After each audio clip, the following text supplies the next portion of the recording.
Hi hello welcome back to my channel. இந்த வீடியோவில் இந்த மாதிரி சாஃப்டாக அண்ட் இந்த மாதிரி லேயரான சப்பாத்தி எப்படி பண்ணுறத நம்ம பார்க்க போகிறோம். நம்மளுக்கு சாஃப்டாக அண்ட் இந்த மாதிரி லேயரான சப்பாத்தி கிடைக்கிறதுக்கு நம்ம ஃபஸ்ட்டு கரெக்டாக மாவு ரெடி பண்ணால் தான் நம்மளுக்கு இந்த மாதிரி சப்பாத்தி கிடைக்கும். அதை தான் நான் உங்களுக்கு ஸ்டெப் பை ஸ்டெப்பாக சொல்லியிருக்கேன். வாங்க எப்படி பண்ணுறதுன்னு பார்க்கலாம். நான் ஆஷிர்வாத் மாவு தான் எடுத்திருக்கேன். நீங்கள் எந்த மாவுனாலும் எடுத்துக்கோங்க. இந்த மெஷர்மெண்ட் கப்ஸால் நான் 4 கப்ஸ் ஆட் பண்ணிக்கிறேன். உங்களுக்கு எவ்வளோ கப்ஸ் வேணுமோ அவ்வளோ கப்ஸ் நீங்கள் ஆட் பண்ணிக்கோங்க.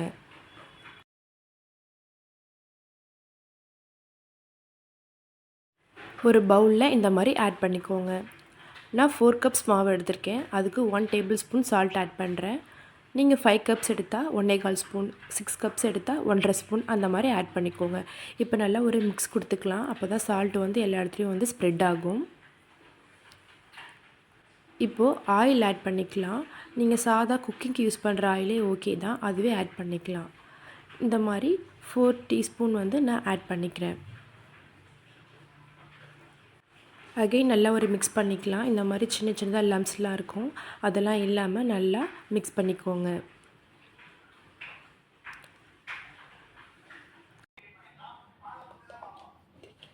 இப்போ நம்ம தண்ணி ஊற்றி மாவு பிசைய ஸ்டார்ட் பண்ணிடலாம். இது பார்த்திங்க அப்படின்னா ஒரு 1/4 லிட்டர் இருக்கும். நான் கொஞ்சமாக தான் தண்ணி ஊற்றிருக்கேன் பாருங்கள். இந்த அளவுக்கு தான் நான் தண்ணி ஊற்றிருக்கேன் ஃபஸ்ட்டு எடுத்ததும். இப்போ நம்ம லைட்டாக ஒரு மிக்ஸ் கொடுத்துக்கலாம். இது பார்த்திங்க அப்படின்னா ஹாட் வாட்டர் கிடையாது, நார்மல் வாட்டர் தான். சில பேர் பார்த்திங்கன்னா ஹாட் வாட்டர் ஊற்றி கூட மாவு பிசைவாங்க. நீங்கள் ஹாட் வாட்டர் யூஸ் பண்ணி மாவு பிசைஞ்சிங்க அப்படின்னா சப்பாத்தி போடுறப்ப சாஃப்டாக இருக்கும்.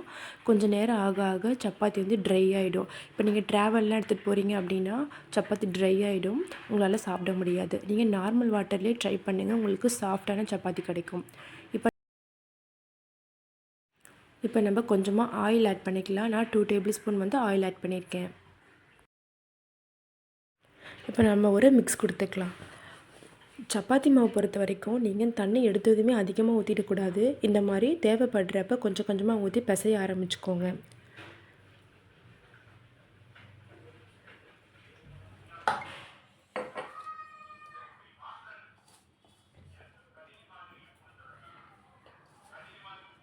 இப்போ பாருங்கள், ஓரளவுக்கு மாவு ரெடி ஆகிடுச்சு.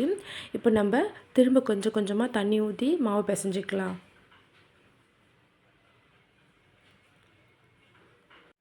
இந்த மாதிரி கரெக்டாக மாவு பிசைஞ்சாலே நம்ம அடிக்கடி சப்பாத்தி போடலாம்.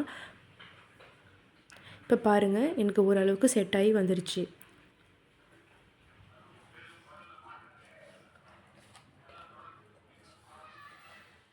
இப்போ பாருங்கள், நல்லா செட் ஆகி வந்திருக்கு.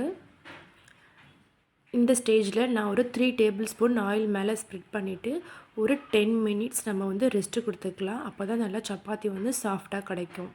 இருக்கட்டும்.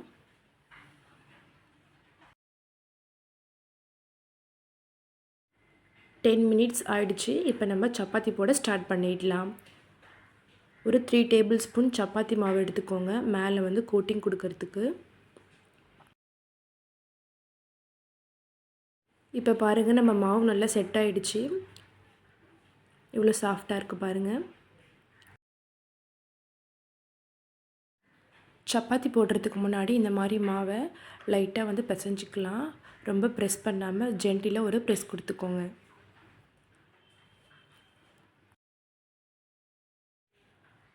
பாருங்கள், மாவு நல்லா எவ்வளோ சாஃப்டாக இருக்குன்னு. இப்போ நம்ம 2 போர்ஷனாக பிரிச்சுக்கலாம்.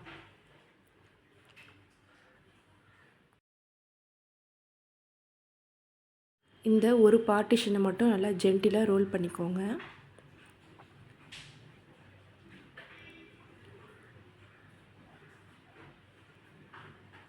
இப்போ நம்ம எவ்வளோ தேவையோ, எந்த சைஸ்க்கு தேவையோ அந்த மாதிரி நம்ம கட் பண்ணி வச்சுக்கலாம்.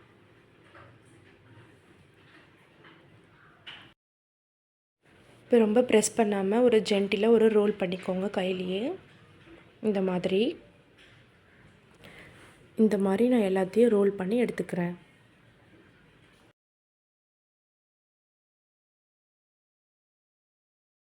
இப்போ நம்ம சப்பாத்தி போட ஸ்டார்ட் பண்ணிடலாம். இந்த மாதிரி லைட்டாக ரோல் பண்ணிவிட்டு நடுவில் ஒரு ப்ரெஸ் கொடுங்க.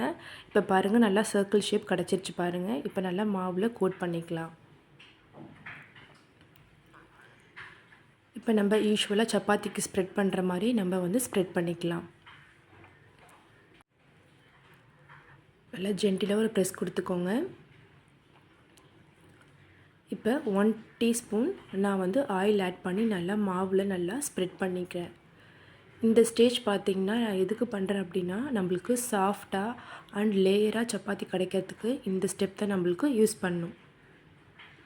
இப்போ பாருங்கள் நல்லா இந்த மாதிரி ஃபோல்ட் பண்ணிக்கோங்க. நல்லா ஆயில் ஸ்ப்ரெட் பண்ணிவிட்டு நல்லா ஃபோல்ட் பண்ணிக்கோங்க. இப்போ பாருங்கள் எனக்கு ஒரு ட்ரையாங்கிள் ஷேப்பில் கிடச்சிருக்கு. திரும்ப நான் வந்து மாவு வந்து நல்லா ஸ்ப்ரெட் பண்ணிக்கிறேன். மேலே ஒரு கோட் கொடுத்துக்கிறேன். இப்போ அகெயின் நீங்கள் நல்லா யூஸ்வலாக மாவு வந்து ரோல் பண்ணுற மாதிரி ரோல் பண்ணிக்கோங்க. பாருங்கள் நல்லா ரோல் பண்ணியாச்சு. இப்போ வந்து நம்ம தோசை கல் போட்டு எடுத்துடலாம். நான் வந்து சப்பாத்தி போடுறதுக்கு அயன் தோசை தவா தான் யூஸ் பண்ணியிருக்கேன். சப்பாத்தி பொறுத்த வரைக்கும் ஸ்டவ் வந்து சிம்மில் இருக்கக்கூடாது, ஹையில் தான் இருக்கணும். அப்போ தான் நல்லா உப்பி கிடைக்கும்.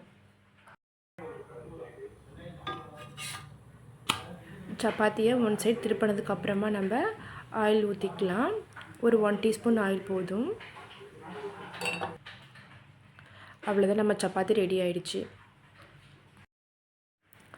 அவ்வளோதான். இந்த மாதிரி எல்லா சப்பாத்தியும் நம்ம 1 பை 1 போட்டு எடுத்துக்கலாம். ஃபஸ்ட்டு மாவில் நல்லா கோட் பண்ணிக்கோங்க. கோட் பண்ணிவிட்டு நல்லா ஸ்ப்ரெட் பண்ணிக்கோங்க. ஸ்ப்ரெட் பண்ணிவிட்டு ஆயில் ஊற்றிட்டு நல்லா ஃபோல்ட் பண்ணிக்கோங்க.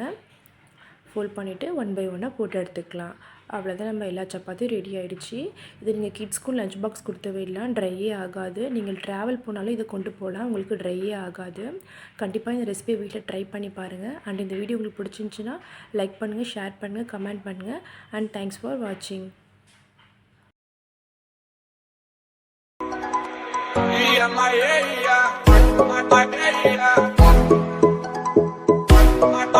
Yeah.